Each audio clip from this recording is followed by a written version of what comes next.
അതിലെന്തെങ്കിലും ആശയത്തിൽ വ്യത്യാസമുണ്ടെങ്കിൽ അവർക്ക് ഗണ്ണിക്കാം, അല്ലെ? ഒന്നുമില്ല എന്നവർക്കറിയാം. പിന്നെയും ഒന്നുമില്ലാന്നോ നിങ്ങളെ പരിഭാഷയിലോ? നിങ്ങളുടെ പരിഭാഷയിൽ ഓരോ വർഷവും ഓരോ രീതിയിലുള്ള മതമാണ് നിങ്ങൾ. അപ്പോൾ വഹാബികളുടെ ഖുർആൻ പരിഭാഷ, ആ പരിഭാഷ വാങ്ങണ്ടെന്ന് പറഞ്ഞു എന്നാണ്. എന്തുകൊണ്ടാണത് വാങ്ങണ്ടെന്ന് പറഞ്ഞത് എന്ന് മുസ്ലിമീങ്ങൾക്കറിയോ? ഒരു വഹാബി പ്രസ്ഥാനത്തിൻ്റെ സംഘടനയുടെ ബുക്ക് സ്റ്റാളിൽ പോയി നിങ്ങൾ 2 പുസ്തകം വാങ്ങിയാൽ 2 കോലത്തിലെ പടച്ചോനെ ഞങ്ങൾക്ക് കിട്ടുക.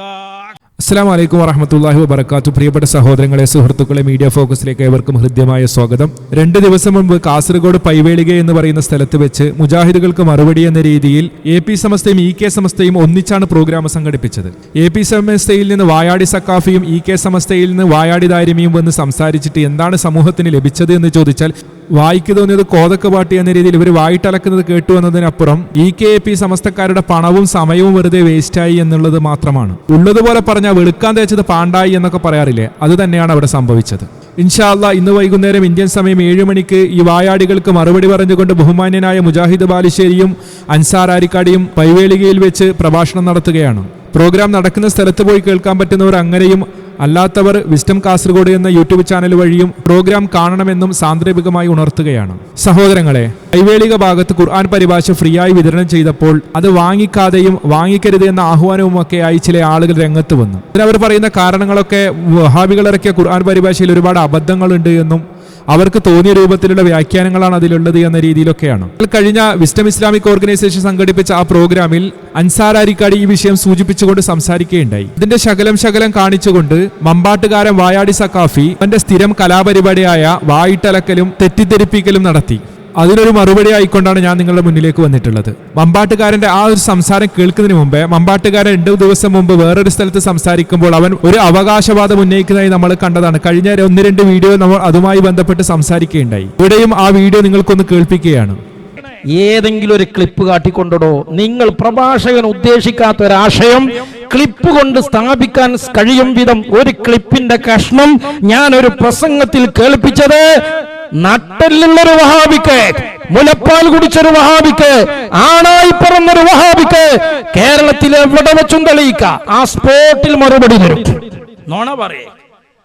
സഹോദരങ്ങളെ, കേട്ടില്ലേ? ഇത് നമ്മുടെ ഈ സംസാരം അവസാനിക്കുന്നവരെ നിങ്ങളുടെ മനസ്സിലുണ്ടാകണം. ആണായി പിറന്നവരുണ്ടോ എന്നുള്ള ചോദ്യമൊക്കെ ചോദിക്കുമ്പോൾ ഇവൻ ആണും പെണ്ണും കെട്ടവനാണോ എന്ന് ന്യായമായി സംശയിക്കേണ്ടിയിരിക്കുന്നു ഇവന്റെ സംസാരം തുടർന്നങ്ങോട്ട് കേൾക്കുമ്പോൾ. ഇവനിവിടെ അൻസാർ ആരിക്കാരുടെ പ്രഭാഷണം നടത്തിക്കൊണ്ട് പിന്നെ നടത്തുന്ന ഒരു കുറെ ആരോപണങ്ങളുണ്ട്. അത് നമുക്കൊന്ന് കാണാം. ഉന്നത്യമായത്തിന്റെ ആലിമ്യങ്ങൾ പറഞ്ഞതിരെ അത് വാങ്ങരുത് എന്നല്ല, അയിമക്ക് നോക്കുക പോലും ചെയ്യരുത്. കാരണം എന്താന്ന് ഞാൻ പറഞ്ഞുതരാം. മൗലവിന്റെ പരാതി ആദ്യം കേൾക്കുക. അതിലൊരു അനുഭവം നോക്കൂ. അതിലൊരു അനുഭവം ചില ആളുകൾ പ്രചരിപ്പിക്കുകയാണ്. സൗജന്യമായി ഇവിടെ ഖുർആൻ വിതരണം ചെയ്യുന്നുണ്ട്, പരിഭാഷ വാങ്ങിപ്പോകരുത്. എന്തേ അവർക്ക് ഭയം? ഓലെ ഞാൻ അഭിനന്ദിക്കുകയാണ്. അള്ളങ്ങൾക്ക് വർക്കത്ത് ചെയ്യട്ടെ. ആരാച്ചാ ആ പറഞ്ഞ ആൾക്കാർക്ക് ഭയം. അതിലെന്തെങ്കിലും ആശയത്തിൽ വ്യത്യാസമുണ്ടെങ്കിൽ അവർക്ക് ഗണ്ണിക്കാം, അല്ലെ? ഒന്നുമില്ല എന്നവർക്കറിയാം. പിന്നെയും ഒന്നുമില്ലാന്നോ നിങ്ങളെ പരിഭാഷയില് നിങ്ങളുടെ പരിഭാഷയിൽ ഓരോ വർഷവും ഓരോ രീതിയിലുള്ള മതമാണ്. നിങ്ങളുടെ പരിഭാഷയിൽ ഓരോ കാലത്തും ഓരോ രീതിയിലുള്ള ഇസ്ലാമാണ്. അപ്പോൾ വഹാബികളുടെ പരിഭാഷ ഈ നാട്ടിൽ വിതരണം ചെയ്തപ്പോൾ നാട്ടിലെ ആളുകൾ പറഞ്ഞത്രേ. ഇവന് ക്ലിപ്പിട്ട് സംസാരിക്കുന്ന ഒരു കോലം നിങ്ങൾ കണ്ടല്ലോ. ഇതുപോലെ സംസാരിക്കാൻ നമുക്കാർക്കും അറിയായിട്ടല്ല, ഇതുപോലെ കമാൻഡ് അടിക്കാനും നമുക്കാർക്കും അറിയാനിട്ടല്ല. ഇതൊന്നും ഒരു നല്ലൊരു സ്വഭാവം, നല്ലൊരു സംസ്കാരമല്ല. കൃത്യമായി അവർ പറയുന്നത് എന്താണോ അത് കേൾപ്പിക്കുക, എന്നിട്ട് അതിന് നമുക്ക് എന്താണോ മറുപടി ഉള്ളത് അതങ്ങോട്ട് പറയുക. അതല്ലാതെ ഒരുത്തൻ ശ്വാസം കഴിക്കുമ്പോൾ കട്ടാക്കുക, അതിൻ്റെ ശ്വാസം ഇറക്കുമ്പോൾ കട്ടാക്കുക, എന്നിട്ട് ഇവൻ്റെ വക ബാക്കി കമാൻഡ് അങ്ങോട്ട് അടിക്കുക. ഈ ഒരു കലാപരിപാടിയാണ് ഈ മുസ്ലിയാർ സ്ഥിരം നിരന്തരമായി നടക്കുന്നത്. ഇവിടെ എന്താണ് സമസ്തയുടെ ആളുകൾ, മുസ്ലിയാക്കന്മാർ പറഞ്ഞു മുജാഹിദുകളുടെ ഖുർആൻ പരിഭാഷ നിങ്ങൾ വാങ്ങിക്കരുത്. എന്തുകൊണ്ടാണ് അത് പറയാൻ വേണ്ടി? കാരണം ഈ കുബൂരികൾ നടത്തുന്ന സർവ്വ തോന്നിവാസങ്ങളും കള്ളത്തരങ്ങളും ഇസ്ലാമിക വിരുദ്ധമാണ് എന്ന് കൃത്യമായി ബോധ്യപ്പെടും. ഇസ്ലാമിക പ്രമാണങ്ങളിൽ നിന്നാണല്ലോ നാം ദീൻ പഠിക്കേണ്ടത്. എന്നാൽ ഇസ്ലാമിക പ്രമാണങ്ങൾക്ക് തീർത്തും വിരുദ്ധമായ ആശയങ്ങൾ പ്രചരിപ്പിക്കുന്ന പുരോഹിതന്മാരുടെ സകല കളിയും അതോടെ ഇല്ലാതാകും. മരിച്ചുപോയ മഹാന്മാരെ വിളിച്ചു പ്രാർത്ഥിക്കാൻ പച്ചക്ക് അള്ളാന്റെ ആയത്തുകൾ ദുർവ്യാഖ്യാനിച്ച ടീം, പ്രവാചകന്റെ ബർത്ത്ഡേ ആഘോഷിക്കാൻ പച്ചക്ക് അള്ളാന്റെ ആയത്ത് ദുർവ്യാഖ്യാനിച്ച ടീം. അങ്ങനെ തുടങ്ങി നിരവധി വിഷയങ്ങളിൽ മുസ്ലിയാക്കന്മാർ ഈ രീതിയിൽ അള്ളാന്റെ ആയത്ത് പച്ചക്ക് ദുർവ്യാഖ്യാനിച്ചിട്ടുണ്ട്, പ്രവാചകന്റെ ഹദീസുകൾ ദുർവ്യാഖ്യാനിച്ചിട്ടുണ്ട്, പണ്ഡിതന്മാരുടെ കിതാബുകൾ ദുർവ്യാഖ്യാനിച്ചിട്ടുണ്ട്. ഇങ്ങനെയൊക്കെ കള്ളത്തരങ്ങൾ നടത്തി ജനങ്ങളെ കബളിപ്പിച്ചുകൊണ്ട് മുമ്പോട്ട് പോകുന്ന മുസ്ലിയാക്കന്മാരടക്കമുള്ള ആളുകളുടെ ഇടയിലേക്ക് ഖുർആൻ പരിഭാഷയുമായി പോകുമ്പോൾ സ്വാഭാവികമാണ് മുസ്ലിയാക്കന്മാർ അത് തടയും. അതവിടെ സംഭവിച്ചു. ഇനി ബാക്കി മുസ്ലിയാർ തന്നെ പറയട്ടെ. അപ്പോ വഹാബികളുടെ ഖുർആൻ പരിഭാഷ, ആ പരിഭാഷ വാങ്ങണ്ടെന്ന് പറഞ്ഞു എന്നാണ്. എന്തുകൊണ്ടാണ് അത് വാങ്ങണ്ടെന്ന് പറഞ്ഞത് എന്ന് മുസ്ലിമീങ്ങൾക്കറിയോ? മുസ്ലിമീങ്ങൾക്കറിയാം. നിങ്ങളുടെ ഉടായിപ്പുകൾ അതോടെ തകരും, നിങ്ങൾ സമൂഹത്തിന്റെ മുന്നിൽ നടത്തിയ കള്ളത്തരങ്ങൾ അതോടെ തകരും, നിങ്ങൾ അള്ളാന്റെ ആയത്ത് ദുർവ്യാഖ്യാനിച്ചത് അതോടെ പിടികൂടും, നിങ്ങളുടെ കാലിനടിയിലെ മണ്ണൊലിച്ചു പോകുമെന്നുള്ള പേടിയിൽ നിന്ന് തന്നെയാണ് നിങ്ങൾ ഖുർആൻ പരിഭാഷ നിങ്ങൾ വാങ്ങിക്കരുത് എന്ന് സമൂഹത്തോട് പറഞ്ഞത്, നിങ്ങളുടെ കുഞ്ഞാടുകളോട് പറഞ്ഞത്. പൈവേളികയിൽ വാങ്ങിക്കരുത് എന്ന് മാത്രമാണ് എങ്കിൽ നിങ്ങൾ നിങ്ങളുടെ നേതാക്കന്മാരായ ആളുകൾ എഴുതിയ ഖുർആൻ പരിഭാഷയുടെ പേരിൽ ആ എഴുതിയ പണ്ഡിതനെ കാഫിറും മുർത്തതുമൊക്കെയാക്കി ഫത്വ പോലും ഇറക്കിയിട്ടില്ലേ? മറന്നുപോയോ? ഖുർആൻ പരിഭാഷ തികച്ചും അബദ്ധജടിലവും തോന്നിവാസവുമാണെന്നും അത് എഴുതിയുണ്ടാക്കിയ വകയിൽ കൂറ്റനാട് മുസ്ലിയാർ മുർത്തതും കാഫിറുമാണെന്നും അന്നത്തെ സമസ്ത ഫത്വ പുറപ്പെടുവിച്ചു എന്ന് നിങ്ങളുടെ ചവർ ഗ്രന്ഥത്തിൽ പോലും നിങ്ങളുടെ നേതാക്കന്മാർ എഴുതി വെച്ചത് അതും കൂടി ഒന്ന് പറഞ്ഞു കൊടുക്കേണ്ടതായിരുന്നു. മുസ്ലിയാർ മറന്നുപോയതാണോ? സത്യത്തിൽ മുജാഹിദിന്റെ ഖുർആൻ പരിഭാഷയല്ല, ഖുർആൻ പരിഭാഷ എന്ന് പറയുന്ന സംഭവം തന്നെ ഇവർക്ക് പേടിയാണ്. ഖുർആൻ പരിഭാഷ തെറ്റാണ് എന്നും ഖുർആൻ പരിഭാഷപ്പെടുത്തരുതെന്നും ഒക്കെ പറഞ്ഞു നടന്ന മുസ്ലിയാക്കന്മാരുടെ പാരമ്പര്യത്തിൽപ്പെട്ട ആളുകളാണ് ഇവരൊക്കെ. ഇയാളുടെ കൂടെ പ്രസംഗിക്കാൻ വന്ന MT ദാരിമിയുടെ ഉസ്താദായ റഹ്മത്തുള്ള കാസിമിക്ക് ഖുർആൻ പരിഭാഷയിൽ ആ റഹ്മത്തുള്ള കാസിമിയെ കുറിച്ച് വഹാബ് സക്കാഫിയുടെ ഉസ്താദ് എന്താ പറഞ്ഞത്? ഖുർആനിക്ക് മെന്റലായി സംസാരിക്കുന്ന ഒരുത്തൻ എന്നാണ്. അതുകൊണ്ട് മുജാഹിദിന്റെ ഖുർആൻ പരിഭാഷയിലെ ഇവർക്ക് പ്രശ്നം, ഖുർആൻ പരിഭാഷ മൊത്തത്തിൽ തന്നെ ഇവർക്ക് പ്രശ്നമാണ്. ഞാൻ പറഞ്ഞതുപോലെ അല്ല എന്നാണ് നിങ്ങളുടെ വാദമെങ്കിൽ മമ്പാട്ടുകാരൻ നേരത്തെ പറഞ്ഞ ആ ഒരു ടൂണിൽ ഞാൻ നിങ്ങളോട് തിരിച്ചു പറയുന്നു. ആണത്തമുണ്ടെങ്കിൽ, ചങ്കൂറ്റമുണ്ടെങ്കിൽ, എന്താ പറഞ്ഞ ഉമ്മയുടെ മുലപ്പാല് കുടിച്ചവനാണ് എങ്കിൽ KVയുടെ ഖുർആൻ പരിഭാഷയും റഹ്മത്തില്ല കാസിമി എന്ന മാനസിക രോഗിയുടെ ഖുർആൻ പരിഭാഷയും സയ്യിദ് ശിഹാബുദ്ദീൻ ഇമ്പിച്ച് കോയ തങ്ങളിറക്കിയ ഖുർആൻ പരിഭാഷയും അബ്ദുറഹ്മാൻ മഖ്ദൂമി പൊന്നാനി ഇറക്കിയ ഖുർആൻ പരിഭാഷയും ഒക്കെ ഒന്ന് വിതരണം ചെയ്യ്. ഫ്രീ ആയിട്ടോ പണമായിട്ടോ എങ്ങനെയായാലും നിങ്ങളൊന്ന് വിതരണം ചെയ്യും ഒക്കെ എന്ന് ആദ്യം തൊട്ട് അവസാനം വരെ ഒന്ന് വായിക്കണേ, പഠിക്കണേ, ശ്രദ്ധിക്കണേ എന്നൊക്കെ പറഞ്ഞുകൊണ്ട് പ്രസംഗിക്ക്. നീട്ടിവലിച്ച് വയലു പറ, സമൂഹത്തെ കൊണ്ട് വായിപ്പിക്ക്. ധൈര്യമുണ്ടോ നിനക്ക്? ആണത്തമുണ്ടോ നിനക്ക്? ചങ്കൂറ്റമുണ്ടോ നിനക്ക്? നീ ഉമ്മയുടെ മുലപ്പാല് കുടിച്ചവനാണോ? ഇതൊക്കെ നിന്റെ കമാൻഡാണ്. അതൊക്കെ നിന്നോട് തന്നെ തിരിച്ചു പറയുകയാണ്. മാലോകർ ഒന്ന് കാണട്ടെ മുസ്ലിയാരെ, മാലോകർ ഒന്ന് കാണട്ടെ. ഇനി ഇവനെന്തുകൊണ്ടാണ് വാങ്ങണ്ട എന്ന് പറഞ്ഞതെന്ന് നമുക്കൊന്ന് കേൾക്കാം. ഒരു വഹാബി പ്രസ്ഥാനത്തിന്റെ സംഘടനയുടെ ബുക്ക് സ്റ്റാളിൽ പോയി നിങ്ങൾ 2 പുസ്തകം വാങ്ങിയാൽ 2 കോലത്തിലെ പടച്ചോനെ ഞങ്ങൾക്ക് കിട്ടുക.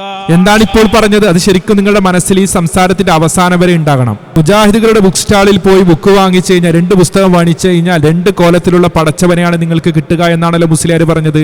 പറയുന്ന മുസ്ലിയാരുടെ നേതാക്കന്മാർ അള്ളാഹു ഒന്നുണ്ടെന്ന് വാദിച്ചാൽ ഞാൻ അത് 2 ഉണ്ടെന്ന് വാദിക്കുമെന്ന് പറഞ്ഞ മുസ്ലിയാക്കന്മാരുടെ പാരമ്പര്യത്തിൽപ്പെട്ട ആളാണ് ഈ ഡയലോഗ് അടിക്കുന്നത്. അതുമായി ബന്ധപ്പെട്ട കൃത്യമായി ഇവർ എഴുതി വെച്ച രേഖകൾ ഞങ്ങളുടെ കയ്യിലുണ്ട്. മറ്റൊരു വിഷയം കൈകാര്യം ചെയ്യേണ്ടതുള്ളത് കൊണ്ടും വീഡിയോ ലെങ്ത് കൂടണ്ട എന്നതുകൊണ്ടുമാണ് തൽക്കാലം ഞാൻ അത് എടുക്കാത്തത്. തുടർന്ന് മുസ്ലിയാർ പറയട്ടെ, മുജാഹിദിന്റെ പുസ്തകങ്ങളിൽ നിന്ന് 2 അള്ളാഹുവിനെ കണ്ടെത്താൻ കഴിയുമെന്ന രൂപത്തിലാണല്ലോ പറഞ്ഞത്. ബാക്കി മുസ്ലിയാർ തന്നെ പറയട്ടെ. നീ വെറുതെ പറയില്ല, നീ വെറുതെ പ്രഭാഷണം നടത്താറില്ല, കൂലിക്ക് തന്നെയാണ് പ്രഭാഷണം നടത്തുന്നത്. അങ്ങനെയൊക്കെ ആയിക്കഴിഞ്ഞാലാണല്ലോ നിന്റെ വണ്ടിയുടെ ലോണൊക്കെ അടക്കാൻ വേണ്ടി കൃത്യമായി കഴിയുക. ഞാൻ എന്റെ വക പറഞ്ഞല്ല, കൂടെ കടന്നവനെയാണ് രാപ്പനിയറുക എന്ന പോലെ നിങ്ങളുടെ കൂട്ടത്തിൽപ്പെട്ട മുസ്ലിയാർ തന്നെ ഒരു പ്രസംഗത്തിൽ പറഞ്ഞതാണ്. അത് നിന്നെ കുറിച്ച് തന്നെ പറഞ്ഞതാണ്. ബാക്കി പോരട്ടെ. വഹാബികളുടെ എല്ലാ ഗ്രൂപ്പും ആദരണീയനായി കാണുന്ന അമാനി മൗലവി, ആ അമാനി മൗലവിയുടെ ഒരു ഖുർആൻ പരിഭാഷ ഉണ്ട്. അതിന്റെ കോപ്പി നിങ്ങൾക്ക് സ്ക്രീനിൽ കാണാം. ആ അമാനി മൗലവിന്റെ പരിഭാഷയിൽ എന്താണ്? ഈ കാണിക്കുന്നത് അമാനി ഖുർആൻ പരിഭാഷയല്ല, അമാനി ഖുർആൻ പരിഭാഷയിൽ ഉണ്ട് എന്ന് പറഞ്ഞുകൊണ്ട് മറ്റൊരാൾ എഴുതി വെച്ച പുസ്തകത്തിന്റെ പേജാണ് കാണിക്കുന്നത്. അർ-റഹ്മാനു അലൽ അർശി ഇസ്തവാ, അല്ലാഹു ആകാശത്തിരിക്കുകയാണെന്ന് പറയാൻ പാടില്ല. അങ്ങനെ പറഞ്ഞാൽ അത് അള്ളാഹുവിന്റെ സിഫാത്തുകളെ നിഷേധിക്കലാണ്, ഇസ്ലാം എന്ന് പുറത്തു പോണ കാര്യമാണ്. ഇപ്പൊ എന്താ മുസ്ലിയാർ പറഞ്ഞത്? അള്ളാഹു ആകാശത്തിൽ മേൽ ഇരിക്കാൻ പാടില്ല എന്നാണ് അമാനി മൗലവി അമാനി തഫ്സീറിൽ പറഞ്ഞിട്ടുള്ളത് എന്നാണല്ലോ പറഞ്ഞത്. ഇനി നമ്മൾ ഒന്നും കൂടി നിങ്ങൾ ആ സ്ക്രീനിൽ ശരിക്കും ശ്രദ്ധിച്ചോ, അവൻ വായിക്കുന്നതാണോ അവിടെ സ്ക്രീനിൽ കാണിക്കുന്നത് എന്ന്. അത് അമാനി തഫ്സീർ അല്ല, വേറെ ആരോ എഴുതി വെച്ച പുസ്തകമാണ്. ആ പുസ്തകത്തിൽ ഉള്ളത് തന്നെയാണോ ഈ ചങ്ങാതി വായിക്കുന്നത്? അത് തന്നെയാണ് ഇദ്ദേഹം പറയുന്നത് എന്ന് നമുക്ക് ശരിക്കും ശ്രദ്ധിക്കാം. നേരത്തെ ഞാൻ ഇവന്റെ ഒരു ക്ലിപ്പ് ഇട്ടിട്ടുണ്ട്. ആണായി പിറന്നവനാണ് എന്നൊക്കെ പറഞ്ഞുകൊണ്ട് അലറി നിലവിളിക്കുന്ന ഒരു ക്ലിപ്പ് ഉണ്ടല്ലോ. ആ ക്ലിപ്പ് നിങ്ങളുടെ മനസ്സിൽ ഓർമ്മ വേണം. നമ്മൾ ഒന്നും കൂടി കേൾക്കാൻ വേണ്ടി പോവാണ്. അവൻ പറയുന്നതും അവൻ സ്ക്രീനിൽ കാണിക്കുന്നതും ഒന്ന് തന്നെയാണോ? അർ-റഹ്മാനു അലൽ അർശി ഇസ്തവാ, അല്ലാഹു ആകാശത്തിരിക്കുകയാണെന്ന് പറയാൻ പാടില്ല. അങ്ങനെ പറഞ്ഞാൽ അത് അള്ളാഹുവിന്റെ സിഫാത്തുകളെ നിഷേധിക്കലാണ്. ഇസ്ലാം എന്ന് പുറത്തു പോണ കാര്യമാണ്. ഇവൻ വായിച്ച രൂപത്തിലാണോ അമാനിയുടെ ഖുർആൻ പരിഭാഷയിൽ ഉണ്ടെന്ന് പറഞ്ഞ് ഇവൻ കാണിക്കുന്ന പുസ്തകത്തിൽ എഴുതി വെച്ചിട്ടുള്ളത്? നിങ്ങളിപ്പോൾ സ്ക്രീനിൽ കാണുന്നത് അവൻ കാണിച്ച ആ പുസ്തകത്തിന്റെ പേജാണ്. എന്താണ് അതിൽ പറയുന്നത്? KNM പുറത്തിറക്കിയ അമാനി മൗലവിയുടെ ഖുർആൻ വിവരണത്തിൽ പഠിപ്പിക്കുന്നു. അപ്പോൾ സമസ്തക്കാരുടെ ആരോ പുസ്തകമാണിത്. എന്താണ് അതിൽ പറയുന്നത്? അർശിൽ അവൻ ആരോഹണം ചെയ്തു എന്ന വാക്യത്തിന്റെ ബാഹ്യാർത്ഥത്തെ മാത്രം അടിസ്ഥാനമാക്കി അള്ളാഹു അർശിൽ മേൽ ഇരിക്കുകയാണെന്നും മറ്റും ചില ആളുകൾ പറഞ്ഞിട്ടുണ്ട്. സ്വീകാര്യമല്ല തന്നെ. അള്ളാഹുവിനെ സൃഷ്ടികളോട് സമപ്പെടുത്തലും അവന്റെ ഗുണവിശേഷങ്ങളെ നിരാകരിക്കലുമാണത്. വിശുദ്ധ ഖുർആൻ വിവരണം KNM. ഇത്രയാണ് ഇതിൽ കാണുന്നതിൽ. ഈ പറഞ്ഞത് എന്താണ്? മുസ്ലിയാർ നേരത്തെ വായിച്ചത് എന്താണ്? രണ്ടും ഒന്നാണോ? ഇവന് കബളിപ്പിക്കുകയല്ലേ ചെയ്തത്? ഇവിടെ ജനങ്ങളെ കബളിപ്പിച്ചു. ഒരു പുസ്തകം സ്ക്രീനിൽ കാണിച്ചു, പുസ്തകത്തിലുള്ളത് വായിക്കാതെ ഇവന്റെ വക വായിച്ചുകൊണ്ട് ദുർവ്യാഖ്യാനിച്ചുകൊണ്ട് പച്ചക്കളവ് പറയുകയാണ്. അർ-റഹ്മാനു അലൽ അർശി ഇസ്തവാ, അള്ളാഹു ആകാശത്തിരിക്കുകയാണ് എന്ന് പറയാൻ വേണ്ടി പാടില്ല എന്നാണോ അമാനി തഫ്സീറിൽ ഉണ്ടെന്ന് പറഞ്ഞുകൊണ്ട് നീ കാണിച്ച നിന്റെ ആരോ എഴുതിയ പുസ്തകത്തിലുള്ളത്? അതിൽ പോലും നീ തട്ടിപ്പാണ് നടത്തുന്നത്. കൊണ്ടുവന്ന പുസ്തകത്തിൽ എന്താണുള്ളത് ഞാൻ നേരത്തെ വായിച്ചു തന്നല്ലോ. ആണ് അതിൽ പറയുന്നത് അള്ളാഹു അർശിന്മേൽ ഇരിക്കുകയാണെന്നും മറ്റും ചില ആളുകൾ പറഞ്ഞിട്ടുള്ളത് സ്വീകാര്യമല്ല തന്നെ. അള്ളാഹു സൃഷ്ടികളോട് സമപ്പെടുത്തലും അവന്റെ ഗുണവിശേഷണങ്ങളെ നിരാകരിക്കലുമാണത്. അങ്ങനെ പറഞ്ഞാൽ എന്താണ് അർത്ഥം? നേരത്തെ അവൻ പറഞ്ഞ രൂപത്തിലാണോ? ആരോഹണം ചെയ്തു എന്ന വാക്യത്തിന്റെ ബാഹ്യാർത്ഥത്തെ മാത്രം അടിസ്ഥാനമാക്കി അള്ളാഹു ഇരുന്നു എന്ന് പറയുമ്പോൾ സൃഷ്ടികളോട് അത് സാമ്യപ്പെടുത്തി പറയാൻ വേണ്ടി പാടില്ല എന്നാണ് ഇവിടെ അർത്ഥം. അതായത് അർ-റഹ്മാനു അലൽ അർശി ഇസ്തവാ എന്ന് പറഞ്ഞാൽ അള്ളാഹു സിംഹാസനത്തിൽ ഇരുന്നു എന്ന രൂപത്തിൽ സൃഷ്ടികളോട് സാമ്യപ്പെടുത്തി പറയാൻ വേണ്ടി പാടില്ല എന്നേ പറഞ്ഞതിന്റെ അർത്ഥമുള്ളൂ. ഇതിനെയാണ് ഇവൻ കോട്ടി മാറ്റി ഇവന്റെ രീതിയിൽ ഒരു വ്യാഖ്യാനം നൽകിക്കൊണ്ട് സംസാരിക്കുന്നത്. തുടർന്ന് ഇവൻ പറയട്ടെ. എന്നിട്ട് അമാനി തഫ്സീറിൽ എങ്ങനെയാണ് അതിന് ആയത്തിന് അർത്ഥം കൊടുത്തിട്ടുള്ളത് എന്ന് നമുക്ക് പരിശോധിക്കാം. ഇനി അതേ മുജാഹിദുകൾ പ്രസിദ്ധീകരിച്ച വേറൊരു പുസ്തകമുണ്ട്, വെളിയങ്കോട്ടമ്പർ മൗലവിന്റെ ബുക്ക്. അതും നിങ്ങൾക്ക് സ്ക്രീനിൽ കാണാം. ആ ബുക്കിലുള്ള പടച്ചോൻ എങ്ങനെയാ? ഉമർ മൗലവി പറയാണ് അള്ളാഹ് ആകാശത്തിരിക്കാൻ തന്നെ പറയണം, അങ്ങനെ പറയാത്തോൻ വിവരദോഷിയാണ് എന്നാ. അപ്പൊ മുജാഹിദുകളുടെ ഒരു ബുക്ക് സ്റ്റാളിൽ 2 കോലത്തിൽ അള്ളാഹിനെ പരിചയപ്പെടുത്തുന്ന പുസ്തകമാണ്. എന്നാൽ ഇവൻ ഉമർ മൗലവിയുടെ പുസ്തകത്തിൽ എന്തുണ്ട് എന്നാ പറഞ്ഞത്? അള്ളാഹു ആകാശത്തിരുന്നു എന്ന് തന്നെ പറയണം, അങ്ങനെ പറയാത്തവൻ വിവരദോഷിയാണ് എന്നാണല്ലോ. നിങ്ങൾ സ്ക്രീനിൽ അവൻ കാണിച്ച പുസ്തകമാണ്. എന്താണ് അതിൽ പറയുന്നത് എന്ന് നിങ്ങൾ ശരിക്കും ശ്രദ്ധിച്ചോ. എന്താണ് അതിൽ പറയുന്നത്? സിംഹാസനത്തിൽ അള്ളാഹു ഇരുന്നു എന്ന് പറയാൻ പാടില്ലെന്ന് ചിലർ പറയാറുണ്ട്. എന്നിട്ട് അതിൽ പറയുന്നത് എന്താണ്? എന്തുകൊണ്ടെന്നാൽ ഇരുന്നു എന്ന് അള്ളാഹു പറഞ്ഞതാണ്. ഇതും വേറൊരു പുസ്തകത്തിന്റെ കോപ്പി പേസ്റ്റ് ആണ്. എന്നിട്ട് ഇവൻ കാണിച്ച ആ പുസ്തകം ഉണ്ടല്ലോ, ഇവൻ കാണിച്ചിട്ട് ഇവൻ കളവ് പറഞ്ഞ ആ പുസ്തകത്തിന്റെ തൊട്ട് താഴെ തന്നെ വേറൊരു പുസ്തകം കൂടിയുണ്ട്. അതവൻ മറച്ചു വെക്കാൻ മറന്നുപോയതാന്ന് തോന്നുന്നു. അതിലെന്താ പറയുന്നത് അറിയാം? KNM പുറത്തിറക്കിയ വിചിന്തനം വാരികയിൽ ഇങ്ങനെ കാണാം, അള്ളാഹു ഇരുന്നു എന്ന് പറഞ്ഞാൽ അങ്ങനെ വിശ്വസിക്കുകയല്ലാതെ സ്വന്തം യുക്തി അനുസരിച്ച് വ്യാഖ്യാനിക്കരുത്, ഇരുന്നിട്ടില്ലെന്ന് പറയാനും പാടില്ല. മനസ്സിലായല്ലോ? അതിന്റെ തൊട്ട് താഴെ തന്നെയാണ് അതുള്ളത്. ഇരുന്നിട്ടില്ലെന്ന് പറയാനും പാടില്ല. ഇവനിവിടെ ചെയ്തത് കബളിപ്പിക്കലല്ലേ സഹോദരങ്ങളെ? തീനിലൊന്ന് കാണിക്കേണ്ടി ഇവന്റെ വക വാചക കസരത്ത് എടുത്ത. ഇത് എഴുതി വെച്ചതാര്? ഇവരുടെ ഉസ്താദുമാർ എഴുതി വെച്ച പുസ്തകത്തിൽ നിന്നുള്ളതാണ്. ഈ ഒരു കോലത്തിലാണെങ്കിൽ ആ പുസ്തകത്തിൽ എന്താ ഉള്ളതെന്ന് അറിയില്ല. ഇനി ഇവന് കൊണ്ടുവന്ന പുസ്തകത്തിൽ എന്താണോ പറഞ്ഞത് ആ പറഞ്ഞത് പോലും നോക്കിക്കഴിഞ്ഞാൽ ഇവൻ സംസാരിച്ചതല്ല, ഇവൻ കൊണ്ടുവന്ന ഇവന്റെ നേതാക്കന്മാരാരോ എഴുതി വെച്ച ഈ പുസ്തകത്തിൽ പോലും ഉള്ളത്. ഇവൻ ശരിക്കും കബളിപ്പിക്കുകയാണ് ഇവിടെ ചെയ്തിട്ടുള്ളത്. തനി ദജ്ജാലിന്റെ പണിയാണ് ഇവൻ എടുത്തിട്ടുള്ളത്. അതൊന്നുകൂടി ബോധ്യപ്പെടാൻ അമാനി മൗലവിയുടെ ഖുർആൻ പരിഭാഷയിൽ എന്താണ് അർ-റഹ്മാനു അലൽ അർശി ഇസ്തവാ എന്ന ആയത്തിന് അർത്ഥം കൊടുത്തതെന്ന് പരിശോധിക്കാമല്ലോ. അപ്പോൾ കൃത്യമായി ബോധ്യപ്പെടുമല്ലോ. ഇതിനിടയിൽ ഖുർആൻ പരിഭാഷ വാങ്ങിക്കരുത് എന്നൊക്കെ മുസ്ലിയാക്കന്മാർ നിങ്ങളോടൊക്കെ ആഹ്വാനം ചെയ്തല്ലോ. നിങ്ങൾ പേടിക്കണ്ട. നിങ്ങൾ ഗൂഗിൾ സെർച്ച് എഞ്ചിനിൽ അമാനി തഫ്സീർ എന്ന് അടിച്ചു കഴിഞ്ഞാൽ കൃത്യമായി നിങ്ങൾക്ക് അമാനി തഫ്സീർ മുഴുവനായി അങ്ങ് കാണാൻ വേണ്ടി പറ്റും. നിങ്ങൾ ഇപ്പോൾ സ്ക്രീനിൽ കാണുന്ന ആ രൂപത്തിൽ നിങ്ങൾക്ക് പൂർണ്ണമായി കാണാൻ വേണ്ടി പറ്റും. അതുകൊണ്ട് നിങ്ങൾ ഗൂഗിളിൽ സെർച്ച് ചെയ്തിട്ട് അമാനി തഫ്സീറൊക്കെ ഒന്ന് വായിക്കണം. നിങ്ങൾ നേതാക്കന്മാരായി കൊണ്ടു നടക്കുന്ന മുസ്ലിയാക്കന്മാർ നിങ്ങളെ പറ്റിക്കുകയാണ് എന്നൊക്കെ കൃത്യമായി ബോധ്യപ്പെടും. ഗൂഗിളിൽ സെർച്ച് ചെയ്താൽ നിങ്ങൾക്ക് കിട്ടും അമാനി തഫ്സീർ. ഇതിൽ സൂറത്ത് ത്വാഹയുടെ 5-ാമത്തെ ആയത്ത്. എന്താണ് 5-ാമത്തെ ആയത്ത്? അർ-റഹ്മാനു അലൽ അർശി ഇസ്തവാ. എന്താണ് ഇവിടെ അർത്ഥം കൊടുത്തിട്ടുള്ളത്? പരമകാരുണികനായുള്ളവൻ അർശിൽ സിംഹാസനത്തിൽ ആരോഹണം ചെയ്തിരിക്കുന്നു. ഈ ആരോഹണം ചെയ്തിരിക്കുന്നു എന്ന് പറഞ്ഞാൽ നേരത്തെ കാണിച്ച പുസ്തകത്തിൽ എന്താണ് അതിൽ പറഞ്ഞിട്ടുള്ളത്? ആരോഹണം ചെയ്തു എന്ന വാക്യത്തിൻ്റെ ബാഹ്യാർത്ഥത്തെ മാത്രം അടിസ്ഥാനമാക്കി അള്ളാഹു അർശിന്മേൽ ഇരിക്കുകയാണെന്നും മറ്റും ചില ആളുകൾ പറയുന്നു. അതായത് അർശിലിരിക്കുന്നു എന്നൊക്കെ പറയുമ്പോൾ കേവലം സൃഷ്ടികളോട് ഉപമിച്ചുകൊണ്ട് പറയാൻ വേണ്ടി പാടില്ല. അഥവാ ആരോഹണം ചെയ്തിരിക്കുന്നു എന്ന വാക്യത്തിൻ്റെ ബാഹ്യാർത്ഥത്തിൽ ഇരുന്നു എന്നൊക്കെ പറയുമ്പോൾ അത് സൃഷ്ടികളോട് സാമ്യപ്പെടുത്തി പറയാൻ വേണ്ടി പാടില്ല എന്നേ അർത്ഥമുള്ളൂ. അതിനെയാണ് ഇവൻ വളച്ചൊടിച്ച് ഈ കോലത്തിലൊക്കെ ആക്കി മാറ്റുന്നത്. എന്നിട്ട് രണ്ട് കോലത്തിലാണ് എന്നൊക്കെ പറയുന്നു. ചുരുക്കി പറഞ്ഞാൽ ബാഹ്യാർത്ഥത്തിൽ പറഞ്ഞാലും അല്ലാതെ പറഞ്ഞാലും വേറെ കോലത്തിലല്ല അള്ളാഹുവിനെ പരിചയപ്പെടുത്തിയത്. അങ്ങനെയൊക്കെ ജനങ്ങളെ കബളിപ്പിക്കുന്ന ആളുകളുണ്ടല്ലോ, സത്യവും അസത്യവും ഒക്കെ കൂട്ടിക്കലർത്തി ജനങ്ങളെ കബളിപ്പിക്കുന്ന ആളുകളെ കുറിച്ച് അള്ളാന്റെ റസൂൽ സല്ലല്ലാഹു അലൈഹി വസല്ലം പറഞ്ഞില്ലേ, യകൂനു ഫി ആഖിരി സമാനി ദജ്ജാലൂന കസ്സാബൂന എന്ന് പറഞ്ഞിട്ട് ആ പറഞ്ഞതിന്റെ അർത്ഥം എന്താണെന്ന് വഹാബ് സഖാഫി എന്നെ പറഞ്ഞു തരട്ടെ.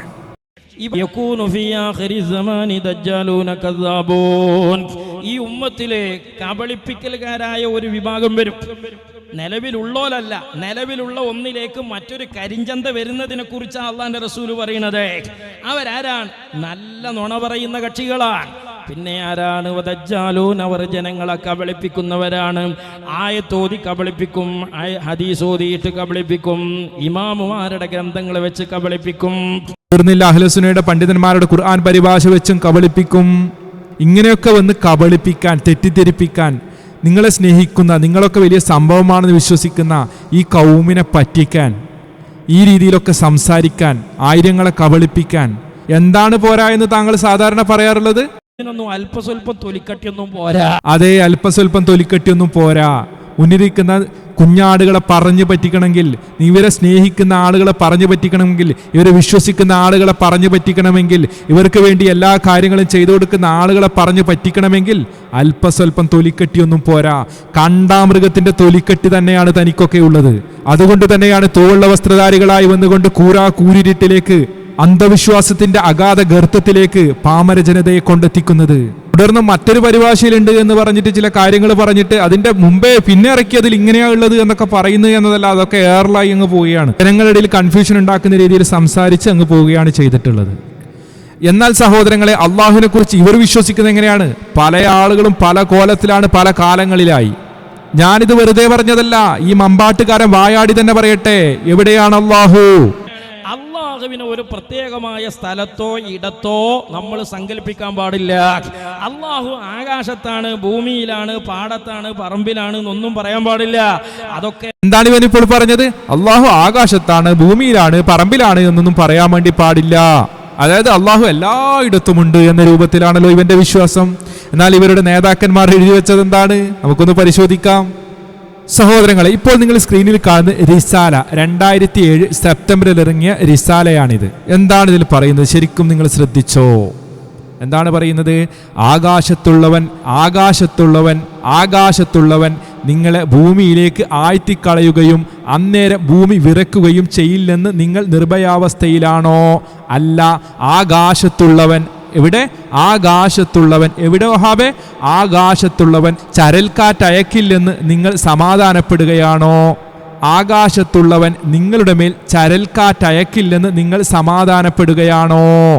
എങ്കിൽ ചോദിക്കട്ടെ വഹാബേ, 2007 റിസാല വായിച്ച സമസ്തക്കാരന്റെ അവസ്ഥ എന്താണ്? നീ ഒന്ന് പറയണം. സൂറത്തുൽ മുൽക്കിലെ 16-17 വചനം എന്ന് കോട്ടിങ് കൊടുത്ത് ഖുർആന്റെ ആയത്തിന് അർത്ഥം കൊടുത്തുകൊണ്ടാണ് മുസ്ലിയാക്കന്മാർ ഇത് എഴുതി വെച്ചിട്ടുള്ളത്. അപ്പോൾ 2007 അള്ള എവിടെയാണ്? ഏതള്ളയാണിത്? നീ ഒന്ന് മറുപടി പറയണം മുസ്ലിയാരെ. വെറുതെ ജനങ്ങളെ കബളിപ്പിക്കാൻ വേണ്ടി ഡയലോഗ് അടിച്ചിട്ട് പോയാൽ മാത്രം പോരാ. ഇനി സഹോദരങ്ങളെ, നമുക്ക് നേരെ 1985 പോയി നോക്കാം. അവിടെ എന്താ പറയുന്നത് എന്ന് നോക്കാം. എന്താണ് ഇവർ പറയുന്നത്? വഹാബ് സഖാഫിയുടെ ഉസ്താദുമാർ എന്താണ് എഴുതി വെച്ചിട്ടുള്ളത്? ഇത് നോക്കിക്കോൾ നിങ്ങൾ സ്ക്രീനിൽ. വൈരുദ്ധാധിഷ്ഠിത വഹാബിസം എന്ന പുസ്തകം ആരെഴുതിയത്? ഇബ്രാഹിം TN പുരം എന്ന് പറയുന്ന വ്യക്തി എഴുതിയ പുസ്തകം. അതിലെന്താ പറയുന്നത്? അള്ളാഹുവിലുള്ള വിശ്വാസത്തിൽ അപാകത പറ്റിയവരാണ് വഹാബികൾ. അള്ളാഹുവിന്റെ വിശ്വാസത്തിൽ അപാകത പറ്റിയവരാണ് വഹാബികൾ. ഒരു ഉദാഹരണം നോക്കൂ. ഒരു ഉദാഹരണം എന്നിട്ട് പറയുകയാണ്, അള്ളാഹു തന്നെ ഖുർആൻ പറഞ്ഞ ഒരായത്തിന്റെ അർത്ഥം ഇപ്രകാരം ഗ്രഹിക്കാം. ആകാശത്തിൽ ഇലാഹായ ഒരുത്തൻ, ഭൂമിയിൽ ഇലാഹാണ്, അവൻ തന്ത്രജ്ഞാനിയും സർവജ്ഞാനിയുമാണ്. ഇത് തെറ്റായതാണ്, തെറ്റായ വിശ്വാസമാണ് എന്നാ പറയുന്നത്. ഉദാഹരണമായി ഇത് അപാകതയാണ്, അപാകത പറ്റിയവരാണ് എന്നൊക്കെ പറയാൻ വേണ്ടിയാണ് പറഞ്ഞത്. അപ്പോൾ ഇവരുടെ അള്ളാഹു അപ്പോൾ എവിടെയാണ്? അള്ളാഹു ആകാശത്താണ് എന്ന് പറഞ്ഞാൽ തെറ്റാണ്. അപ്പോൾ 2007 എത്തുമ്പോൾ അവരുടെ തൗഹീദിൽ അപ്ഡേറ്റ് വന്നില്ലേ? അള്ളാഹുവിലെ വിശ്വാസത്തിൽ മാറ്റം വന്നില്ലേ? ഇതാണ് സമസ്തക്കാരെ ആദ്യം മുജാഹിദിനെ ചൊറിയാൻ വരുന്നതിന് മുമ്പ് മുസ്ലിയാക്കന്മാർ എന്താ എഴുതി വെച്ചതെന്നൊക്കെ ഒന്ന് പോയി നോക്കണം. നിങ്ങൾ അടുത്തത് സ്ക്രീനിൽ കാണാൻ വേണ്ടി പോകുന്നത് സെൻസിങ് മാസിക. സെൻസിങ് മാസിക ആരത്? നിങ്ങളെ സമസ്തക്കാരുടെ സ്വന്തം. എപ്പറങ്ങിയത്? 2010 വീണ്ടും അപ്ഡേഷൻ വന്നു. വീണ്ടും എന്ത് വന്നു? അപ്ഡേഷൻ വന്നു. എന്താണ് അതിൽ പറയുന്നത്? നിങ്ങൾ സ്ക്രീനിൽ ശരിക്കും ശ്രദ്ധിച്ചോ. എന്താ പറയുന്നത്? ഭൂമിയിലുള്ളവരോട് നിങ്ങൾ കരുണ കാണിക്കുക. ഒരു നബിവചനമായി കൊടുക്കുകയാണ്. ഭൂമിയിലുള്ളവരോട് നിങ്ങൾ കരുണ കാണിക്കുക, ആകാശത്തുള്ളവൻ നിങ്ങളോട് കരുണ കാണിക്കും. അള്ളാഹു എവിടെ? അള്ളാഹു എവിടെ? നബിവചനം ഹദീസാണല്ലോ. ഹദീസാണല്ലോ നബിവചനം എന്ന് പറഞ്ഞാൽ. ഹദീസിൽ പറഞ്ഞത് എന്ന് പറഞ്ഞിട്ടാണ് കൊടുക്കുന്നത്. ആര് കൊടുക്കുന്നത്? നിങ്ങളുടെ നേതാക്കന്മാർ കൊടുക്കുന്നത്. എന്താ കൊടുക്കുന്നത്? ഭൂമിയിലുള്ളവരോട് നിങ്ങൾ കരുണ കാണിക്കുക, ആകാശത്തുള്ളവൻ നിങ്ങളോട് കരുണ കാണിക്കും. സമസ്തക്കാരാ, വഹാബ് സഖാഫി, നിന്റെ അള്ളാഹു എവിടെയാണ്? നിന്റെ അള്ളാഹു എവിടെയാണ്? നീ പറ. ഹദീസാണ് ഇവിടെ കൊടുത്തത്, നേരത്തെ കൊടുത്തത് ആയത്താണ്. അവിടെയും പറയുന്നു അള്ളാഹു ആകാശത്താണെന്ന്, ഇവിടെ ഹദീസായി കൊടുത്തെടുക്കുകയും പറയുന്നു അള്ളാഹു ആകാശത്താണെന്ന്. നിന്റെ അള്ളാഹു എവിടെയാണ്? നിന്റെ അള്ളാഹു എവിടെയാണ്? ഒന്ന് തീരുമാനം പറ. ഓരോ കാലഘട്ടത്തിൽ ഓരോ കോലത്തിലാണ് നിങ്ങൾ എഴുതി വെച്ചിട്ടുള്ളത്. ഇനിയും ഒരുപാടുണ്ട്. നമുക്ക് പഴയൊരു വായക്കാട് ഖണ്ഡനമുണ്ടല്ലോ, കുറെ ആളുകളെ വഹാബിയാക്കിയ, പേരോട് അബ്ദുറഹ്മാൻ സഖാഫി വഹാബിയാക്കിയ ഒരു വായക്കാട് ഖണ്ഡനം. ആ വായക്കാട് ഖണ്ഡനവുമായി ബന്ധപ്പെട്ട് ഇവരിറക്കിയ ഒരു ചോദ്യവും കാര്യങ്ങളൊക്കെ ഉണ്ട്. നമുക്ക് അതൊന്ന് കാണാം. എന്താണ്? മറുപടിയില്ലാത്ത ചോദ്യങ്ങളും പറഞ്ഞു കഴിഞ്ഞ ഉത്തരങ്ങളും. മാസങ്ങളോളമായി വായക്കാട് വെച്ച് സുന്നി മുജാഹിദ് ഖണ്ഡനങ്ങൾ നടക്കുകയാണല്ലോ. ഇതിൽ ബഹുമാനപ്പെട്ട പേരോട് അബ്ദുറഹ്മാൻ സഖാഫി മുജാഹിദുകളോട് പ്രസക്തമായ 141 ചോദ്യങ്ങൾ ഉന്നയിച്ചിട്ടുണ്ട്. അവയിൽ ഒന്നിനു പോലും ഇന്നേ വരെ മറുപടി ലഭിച്ചിട്ടില്ല. ഇത് മറുപടി പറഞ്ഞിട്ടില്ലോ എന്ന് സ്ഥിരം പറയുന്നില്ല ആ ഡയലോഗ്. മറുപടി പറഞ്ഞതായി കേസറ്റ് മുഖേന തെളിയിക്കാൻ മുജാഹിദുകൾ തയ്യാറാകുമോ? അതേസമയം മുജാഹിദുകൾ അച്ചടിച്ചു വിതരണം ചെയ്ത 41 ചോദ്യങ്ങളിൽ മുമ്പ് ഉന്നയിച്ച 40 ചോദ്യങ്ങൾക്കും പേരോട് വ്യക്തമായും സ്പഷ്ടമായും മറുപടി നൽകിയിട്ടുണ്ട്. അതൊക്കെ സ്ഥിരം ഡയലോഗാണ്. കുഞ്ഞാടുകൾ ഇതൊക്കെ കാണുമ്പോൾ വലിയ എന്തെന്നോ കാര്യങ്ങൾ പറഞ്ഞു എന്നൊക്കെയാണ് വിശ്വസിക്കാറുള്ളത്. അത് കേസറ്റുകളുടെ തെളിയിക്കാൻ ഞങ്ങൾ തയ്യാറാണ്. ഒരു ചോദ്യം മുമ്പ് ഉന്നയിച്ചിട്ടില്ലാത്തതിനാൽ മറുപടി പറഞ്ഞിട്ടില്ല. അത് അടുത്ത പ്രസംഗത്തിൽ പ്രതീക്ഷിക്കാവുന്നതാണ്. മറുപടി ലഭിക്കാത്ത 141 ചോദ്യങ്ങളും മറുപടി പറഞ്ഞ കേസറ്റുകളും താഴെ സൂചിപ്പിക്കുന്നു എന്നൊക്കെ പറഞ്ഞുകൊണ്ട് ചോദ്യമാണ്. എന്താണ് ചോദ്യം? സഹോദരങ്ങളെ, എന്താണ് ഇവിടെ ചോദ്യങ്ങൾ? അല്ലാഹു തആല എല്ലാ രാത്രിയിലും ഒന്നാം ആകാശത്തിലേക്ക് ഇറങ്ങി വരുമെങ്കിൽ കയറിപ്പോകുന്നത് എപ്പോഴാണ്? മുസ്ലിയാരെ ചോദ്യം. അല്ലാഹു തആല എല്ലാ രാത്രിയിലും ഒന്നാം ആകാശത്തിലേക്ക് ഇറങ്ങി വരുമെങ്കിൽ കയറിപ്പോകുന്നത് എപ്പോഴാണ്? മറുപടി ഞാൻ തരുന്നുണ്ട്. നിങ്ങളുടെ പുസ്തകത്തിൽ തന്നെ നിങ്ങൾക്ക് മറുപടി തരുന്നുണ്ട്. രണ്ടാമത്തെ ചോദ്യം എന്താണ്? ഇറങ്ങുന്നത് ഇന്ത്യയിലെ രാത്രിയാകുമ്പോഴോ അതോ അമേരിക്കയിൽ രാത്രിയാകുമ്പോഴോ? ഇറങ്ങുന്നത് ഇന്ത്യയിലെ രാത്രിയാകുമ്പോഴോ അതോ അമേരിക്കയിലെ രാത്രിയാകുമ്പോഴോ? മറുപടിയുണ്ട്. രാത്രിയുടെ 1/3 കഴിയുമ്പോൾ അള്ളാഹു ഒന്നാം ആകാശത്തിലേക്ക് ഇറങ്ങി വരുമെന്ന നിങ്ങളുടെ വാദപ്രകാരം, ഒന്നാം ആകാശത്തിലേക്ക് ഇറങ്ങി വരുമെന്ന നിങ്ങളുടെ വാദപ്രകാരം, അള്ളാഹു ഒന്നാം ആകാശത്തിലേക്ക് ഇറങ്ങി വരുമെന്ന നിങ്ങളുടെ വാദപ്രകാരം, ഞാനിത് 3 പ്രാവശ്യം പറഞ്ഞുതരാം, നിങ്ങളുടെ മനസ്സിൽ ശരിക്കും ഓർത്തു വെച്ചോ. ഇതിന് മറുപടി പറയുമ്പോൾ അതൊക്കെ നിങ്ങൾക്ക് നന്നായി ഓർമ്മ വരണം. പ്രത്യേകിച്ച് സമസ്തക്കാർ നല്ലോണം ഓർത്തു വെച്ചോ. അള്ളാഹു കയറിപ്പോകുന്നത് എപ്പോഴായിരിക്കും? ഒന്നാം ആകാശത്തേക്ക് ഇറങ്ങി വരുമെന്ന നിങ്ങളുടെ വാദപ്രകാരം അള്ളാഹു കയറിപ്പോകുന്നത് എപ്പോഴായിരിക്കും? ഓരോ സെക്കൻഡിലും ഭൂമിയുടെ ഓരോ ഭാഗങ്ങളിലായി രാത്രിയുടെ 1/3 സമയം ആകുകയില്ലേ? അപ്പോൾ സമയക്കറക്കമനുസരിച്ച് അള്ളാഹുവും കറങ്ങുകയാണോ? പരിഹസിക്കുകയാണ്. ഇവർക്ക് അള്ളാഹുവിൽ വിശ്വാസമില്ലേ സഹോദരങ്ങളെ? നിങ്ങൾ 3 ചോദ്യം കണ്ടല്ലോ. ഇനി 3 ചോദ്യത്തിനുള്ള മറുപടി സമസ്തയുടെ പുസ്തകത്തിൽ നിന്ന് വളരെ സിമ്പിളായി ഞാൻ നൽകുകയാണ്. സമസ്തയുടെ പുസ്തകം ആണ് ഇനി നമ്മൾ കാണാൻ വേണ്ടി പോകുന്നത്. കുടുംബം നന്നാക്കാൻ വേണ്ടി മുസ്ലിയാക്കന്മാരൊക്കെ കുടുംബം മാസികയാണ് നിങ്ങളിപ്പോൾ സ്ക്രീനിൽ കാണുന്നത്. എപ്പോൾ ഇറങ്ങിയത്? 2003 ഒക്ടോബറിൽ ഇറങ്ങിയ കുടുംബം മാസിക. എന്താണ് അതിൽ പറയുന്നത് എന്നാണ് ഇനി നമ്മൾ കാണാൻ വേണ്ടി പോകുന്നത്. അതിലെന്താണ് പറയുന്നത് ശരിക്കും നിങ്ങൾ ശ്രദ്ധിച്ചോ? എന്താണ് അതിൽ പറയുന്നത്? ഒരു മുഹമ്മദ് അബ്ദുർ റൌഫ് PP എന്ന് പറയുന്ന ആൾ എഴുതിയ ഒരു ലേഖനമാണ്. ഷഅബാനിൻ്റെ സവിശേഷതകൾ എന്ന് പറയുന്ന ആ ലേഖനത്തിൽ എന്താണ് അതിൽ പറയുന്നത്? സഹോദരങ്ങളെ, ഈ പുസ്തകത്തിൽ ഇങ്ങനെ കുറേ കാര്യങ്ങൾ പറഞ്ഞിട്ട്, ഇവിടെ നിങ്ങൾ കണ്ടല്ലോ ആ കറുപ്പ് വരെയിട്ട കുറേ ഭാഗങ്ങൾ, കുറച്ച് കാര്യങ്ങൾ പറഞ്ഞിട്ട് താഴെ എന്താണ് പറയുന്നത്? നബി സല്ലല്ലാഹു അലൈഹി വസല്ലമ പറഞ്ഞു, അത്ര പ്രവാചകൻ പറഞ്ഞു എന്ന് പറഞ്ഞിട്ട് ഹദീസാണ് പറയുന്നത്. എന്താണ് പറയുന്നത്? ബറാഅത്ത് രാവിൽ അള്ളാഹു ഒന്നാനാകാശത്തിൽ ഇറങ്ങി വരും. ബറാഅത്ത് രാവിൽ അള്ളാഹു ഒന്നാനാകാശത്തിൽ ഇറങ്ങി വരും. ശേഷം എല്ലാവർക്കും പുറത്തു കൊടുക്കും. എന്നിട്ടോ ബഹുദൈവാരാധകർ, കുടുംബബന്ധം മുറിച്ചവർ, വേശ്യ, അന്യനെ ചതിക്കാൻ വേണ്ടി ആയുധമെടുത്തവൻ തുടങ്ങിയവർക്കൊഴികെ. എവിടെ വന്നിട്ടാണ് ഈ കാര്യങ്ങളൊക്കെ ചെയ്യൽ? ബറാഅത്ത് രാവിൽ അള്ളാഹു ഒന്നാനാകാശത്തിലേക്ക് ഇറങ്ങി വരും. മുസ്ലിയാരെ, നേരത്തെ ചോദിച്ച ചോദ്യങ്ങളെല്ലാം ഞാൻ തിരിച്ചങ്ങോട്ട് തന്നെ വിട്ടുതരുന്നു. മറുപടി നിങ്ങളാ പറയേണ്ടത്, ഞങ്ങളല്ല. മനസ്സിലായല്ലോ? നിങ്ങളാണ് ഇനി അതിനൊക്കെ മറുപടി പറയേണ്ടത്. നിങ്ങൾക്ക് ഏത് വർഷത്തിൽ തൗഹീദിന് അപ്ഡേറ്റ് വന്നു? 2003 വീണ്ടും അപ്ഡേറ്റ് വന്നു. ഓന്തിനെ പോലെ ഇങ്ങനെ അങ്ങോട്ടും ഇങ്ങോട്ടും മാറിക്കളിക്കുന്നവർ നിങ്ങളല്ലേ മുസ്ലിയാക്കന്മാരെ? ഞങ്ങളാണോ? ഓരോ സമയത്ത് ഓരോ തൗഹീദ് പറഞ്ഞവർ നിങ്ങളല്ലേ? അള്ളാഹുവിനെ പല കോലത്തിൽ പരിചയപ്പെടുത്തിയവർ നിങ്ങളല്ലേ? ഇവിടെ കൊണ്ട് അവസാനിക്കോ? ഇനിയും ഒരുപാട് കാര്യങ്ങളുണ്ട്. നിങ്ങളുടെ KV എഴുതിയ ഖുർആൻ പരിഭാഷയുമായി എഴുതി വെച്ച കാര്യങ്ങൾ ഞങ്ങളുടെ കയ്യിലുണ്ട്. അതുപോലെ തന്നെ നിങ്ങളുടെ ആളുകൾ എഴുതി വെച്ച ഖുർആൻ പരിഭാഷ ഞങ്ങളുടെ കയ്യിലുണ്ട്. അതുപോലെ നിങ്ങളുടെ ആളുകൾ എഴുതി വെച്ച പുസ്തകങ്ങൾ ഞങ്ങളുടെ കയ്യിലുണ്ട്. അതുപോലെ നിങ്ങളുടെ ആളുകൾ പറഞ്ഞു വെച്ച പല കാര്യങ്ങളും ഞങ്ങളുടെ കയ്യിലുണ്ട്. വെറുതെ മുജാഹിദിനെ ചൊറിയാൻ വരുമ്പം സ്വന്തം തട്ടകത്തിലുള്ള ആളുകൾ എന്തൊക്കെ എഴുതി വെച്ചിട്ട് ഈ വിഷയത്തിൽ എന്നൊക്കെ ഒന്ന് പരിശോധിക്കേണ്ട വഹാബേ. അതിനേടെ സമയം ദിവസവും പ്രഭാഷണമാണല്ലോ. അങ്ങനെ പ്രഭാഷണം നടത്തിയാലാണല്ലോ തൻ്റെ വണ്ടിയുടെ ലോണൊക്കെ കൃത്യമായി, അടവുകളും കാര്യങ്ങളൊക്കെ കൃത്യമായി നടന്നു പോവുക. അപ്പോൾ ഇങ്ങനെയുള്ള കലാപരിപാടികളായി ഇറങ്ങുമ്പോൾ ഇങ്ങനെ കുറേ അഹ്ലുസുന്നയുടെ മക്കൾ ഇതൊക്കെ ശ്രദ്ധിക്കുന്നുണ്ട്. ഇവരിതൊക്കെ പൊളിച്ച് കയ്യിൽ തരുമെന്നുള്ള ചിന്തയെങ്കിലും നിനക്കൊക്കെ വേണം. വെറുതെ ജനങ്ങളെ കബളിപ്പിക്കാൻ വേണ്ടി വായിട്ടലക്കിയാൽ പോരാ. സഹോദരങ്ങളെ, ഈ പറയപ്പെട്ട വിഷയങ്ങളിൽ അള്ളാഹു ഇറങ്ങുമെന്ന് പറഞ്ഞാൽ, അള്ളാഹുവിൻ്റെ കണങ്കാൽ എന്ന് പറഞ്ഞാൽ, അള്ളാഹു നോക്കുന്നു എന്ന് പറഞ്ഞാൽ, അർ-റഹ്മാനു അലൽ അർശി ഇസ്തവ എന്ന് പറഞ്ഞാൽ, അഥവാ അള്ളാഹു അർശിൽ ആരോഹണം ചെയ്തിരിക്കുന്നു എന്ന് പറഞ്ഞാലും, അള്ളാഹു അർശിൽ ഇരിക്കുന്നു എന്ന് പറഞ്ഞാലും, അതൊക്കെ ഒരു സൃഷ്ടികളോട് ഉപമിക്കാനോ ആ രീതിയിലുള്ളൊരു വ്യാഖ്യാനം പറയാനോ നമുക്ക് പാടുള്ളതല്ല. അള്ളാഹു ഉദ്ദേശിച്ചെന്തോ ആ രൂപത്തിൽ മാത്രം, അത്ര മാത്രമേ ഞങ്ങളാരും പറയാറുള്ളൂ. അങ്ങനെ മാത്രമേ നമ്മളാരും പഠിച്ചിട്ടുള്ളൂ. മുസ്ലിയാക്കന്മാർക്ക് ഇതൊക്കെ അറിയാവുന്ന വിഷയമാണ്. എന്നിട്ടും അവർ ബോധപൂർവം ജനങ്ങളെ കബളിപ്പിക്കുന്നു. കാരണം നേരത്തെ മുസ്ലിയാർ പറഞ്ഞല്ലോ, യക്കൂനു ഫി ആഖിരി സമാനി ദജ്ജാലൂന കസാബർ, ജനങ്ങളെ കബളിപ്പിക്കുക.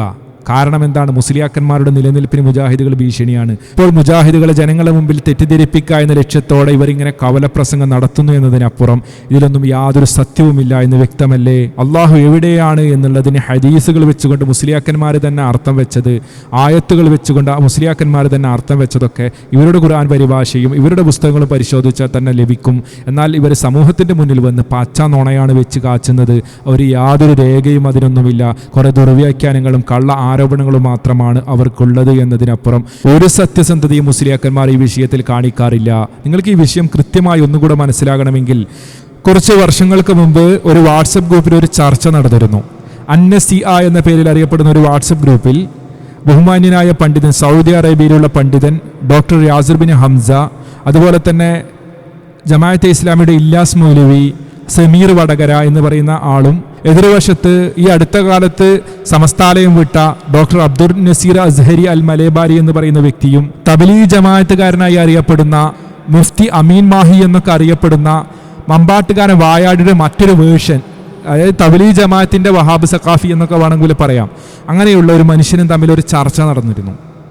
ആ ചർച്ചയിൽ നിന്നാണ് അബ്ദുൽ നസീർ അസ്ഹരി, അമീൻ മാഹിരൊക്കെ സംസാരിക്കാൻ വന്ന ആളാണ്. അബ്ദുൽ നസീർ അസ്ഹരി ആ കൂടാരം വിടുന്നത്, സമസ്താലയം വിടുന്നത് അങ്ങനെയാണ്. ആ ചർച്ച കേട്ട് കഴിഞ്ഞാൽ കൃത്യമായി നിങ്ങൾക്ക് ആ വിഷയം മനസ്സിലാക്കാൻ വേണ്ടി സാധിക്കും. അതിൻ്റെ ലിങ്ക് ഞാൻ ഡിസ്ക്രിപ്ഷനിൽ കൊടുക്കാം. അത് യൂട്യൂബിലുണ്ട്. അതിൻ്റെ ലിങ്ക് ഡിസ്ക്രിപ്ഷനിൽ കൊടുക്കാം. അവിടെ കൃത്യമായി ബഹുമാന്യനായ ഡോക്ടർ യാസിർ ബിൻ ഹംസ ആ വിഷയം സംസാരിക്കുന്നുണ്ട്. അള്ളാഹുവിൻ്റെ അസ്മാഉ സിഫാത്തുമായി ഒക്കെ ബന്ധപ്പെട്ടുള്ള നല്ലൊരു ചർച്ചയാണ്. അത് കേൾക്കണം എന്ന് കൂടി അഭ്യർത്ഥിക്കുകയാണ്. ഇവിടെ കാലം ഞാൻ നിർത്തുകയാണ്. അള്ളാഹു സത്യമായി മനസ്സിലാക്കുവാൻ നമുക്ക് തൗഫീക്ക് നൽകുമാറാകട്ടെ. മുസ്ലിയാക്കന്മാരുടെ ഫിത്നയിൽ നിന്ന് അള്ളാഹു നമ്മളെല്ലാം കാത്തുരക്ഷിക്കുമാറാകട്ടെ. നമുക്ക് മറ്റൊരു വീഡിയോയുമായി വീണ്ടും കാണാം ഇൻഷാ അല്ലാഹ്. ഈ ചാനൽ ഇതുവരെ സബ്സ്ക്രൈബ് ചെയ്യാത്ത ആളുകളാണ് നിങ്ങളെങ്കിൽ സബ്സ്ക്രൈബ് ചെയ്യുക. തൊട്ടടുത്തുള്ള ബെൽ ബട്ടൺ പ്രസ് ചെയ്യുക. അങ്ങനെ ചെയ്യുകയാണെങ്കിൽ ഞങ്ങൾ ഇറക്കുന്ന വീഡിയോകൾ നിങ്ങൾക്ക് പെട്ടെന്ന് തന്നെ നോട്ടിഫിക്കേഷനായി ലഭിക്കുന്നതായിരിക്കും ഇൻഷാ അല്ലാഹ്. അസ്സലാമു അലൈക്കും വറഹ്മത്തുള്ളാഹി വബറകാതുഹു.